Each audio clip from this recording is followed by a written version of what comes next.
Entertainment Schmig. Okay, let's start first with Allie Vincent. If you don't remember her name, she was on the 5th season of The Biggest Loser and the first woman to ever win it all. Lost almost half of her body weight. She went from 234 pounds to 122.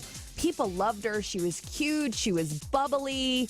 I mean, just loved her whole story.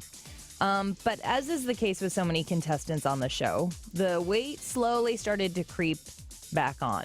And she is to the point where she has gained almost all of the weight back.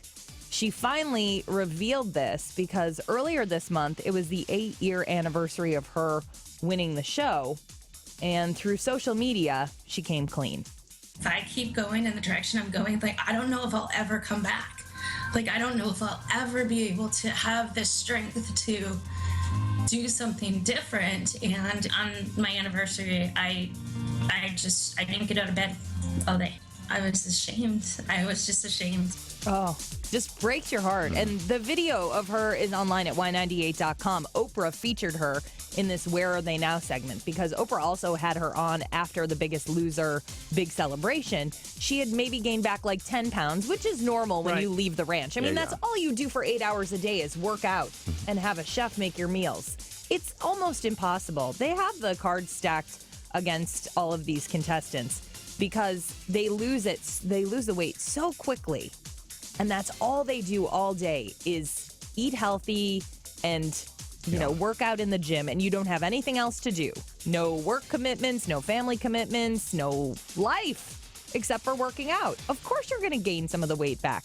She said that social media was a big culprit too because she started posting pictures when Facebook had that live video feature when that first came out, she was talking to someone doing an interview and all the comments were like, she looks fat. So of course they did. Yeah. So that contributed to her feeling ashamed and going into hiding.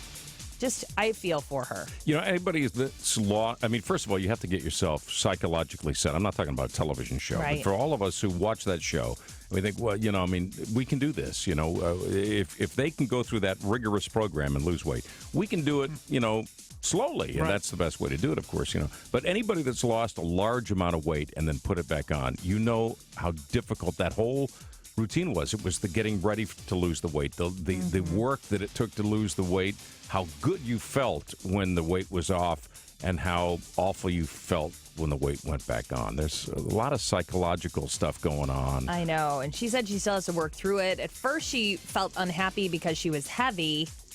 But now she wonders if she was heavy because she was unhappy, because just have to feel for her.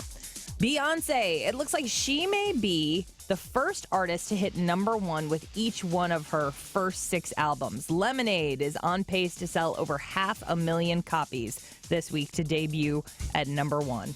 Unbelievable. And we talked about yesterday when you weren't here.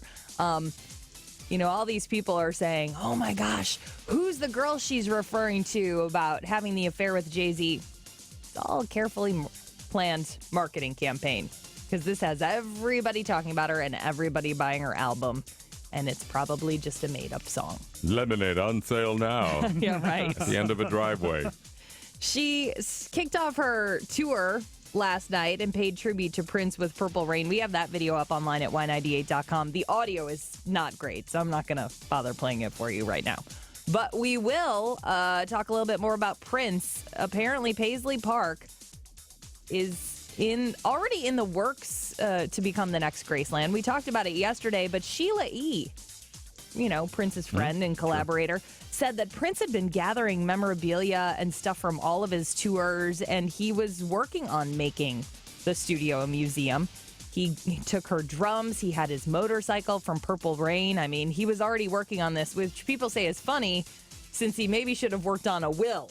Yeah, he didn't have a will. But Lance, you were there at Paisley Park. Yeah, 16 years ago, they did something called Prince's Celebration, and they let you come to the park, or come to Paisley Park. They did tours. He's got a huge collection of automobiles. This was 16 years ago, and they're all 70s-era muscle cars. Just beautiful automobiles. He's probably got more now. And they had all his outfits, not all, but a huge selection of outfits. The sound stage there, where they shoot videos and rehearse, is massive, and that was just full of stuff. And they did, they talk a lot about the vault, all the songs in the vault. They took us right by the vault, wouldn't let you in, showed it, door was open, you could see in. But like how many? 600? You said 600 unreleased songs? About 600 back then, yeah. That's incredible. Jessica Alba's Honest Company facing yet another lawsuit, this time claiming that their organic premium infant formula contains synthetic ingredients, and that's a big note. It's like it's like she put a big bullseye on her forehead when she decided to name it The Honest Company. And Kesha has new music coming out tomorrow. It's a duet with Zedd. It's actually Zedd's song featuring Kesha. It's called True Colors. They performed it a few weeks ago. She's still with Sony and Dr. Luke, but they apparently approved the track. Take a preview.